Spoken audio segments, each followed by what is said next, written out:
भूतिया बड़ा किला। बहुत समय पहले पहाड़ों की ऊंचाई पर एक बड़ा किला था जिसे लोग चंद्रगढ़ किला कहते थे।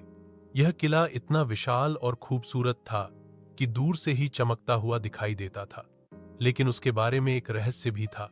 कहा जाता था कि उस किले में भूतों का वास है। गांव के लोग उस किले के पास जाने से डरते थे। दिन में किला शांत और सुनसान लगता, लेकिन रात होते ही वहां से अजीब आवाजें आती। कभी किसी के कदमों की आहट, कभी जंजीरों की झंझनाहट, तो कभी डरावनी हंसी। बुजुर्ग बताते थे कि बहुत साल पहले वहां एक राजा रहता था जिसकी अचानक रहस्यमय मौत हो गई थी। कहते हैं उसकी आत्मा आज भी किले की दीवारों में भटकती है। एक दिन गांव का एक बहादुर युवक अर्जुन ने तय किया कि वह इस रहस्य को सुलझाएगा। वह रात को अकेला ही किले में गया। जैसे ही उसने किले का बड़ा फाटक खोला, एक ठंडी हवा का झोंका आया। अंदर घुप अंधेरा था और जगह जगह टूटे हुए दरवाजे, जंग लगी खिड़कियां और मकड़ी के जाले थे।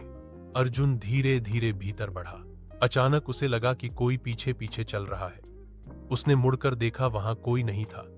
लेकिन तभी ऊपर से एक सफेद परछाई गुजरी और कमरे में अजीब सी आवाज गूंज उठी। अर्जुन ने साहस जुटाकर कहा, अगर कोई आत्मा है तो सामने आओ। तभी एक धुंधली आकृति उसके सामने प्रकट हुई। वह वही राजा की आत्मा थी। आत्मा ने दुखी स्वर में कहा, मेरा राज धोखे से छीन लिया गया था। मेरी आत्मा को शांति नहीं मिली। अर्जुन ने वचन दिया कि वह गांव में सच सबको बताएगा और राजा की स्मृति में एक मंदिर बनवाएगा।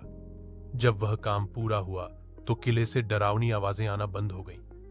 गांव के लोग निडर होकर किले तक जाने लगे। चंद्रगढ़ किला अब भी खड़ा है,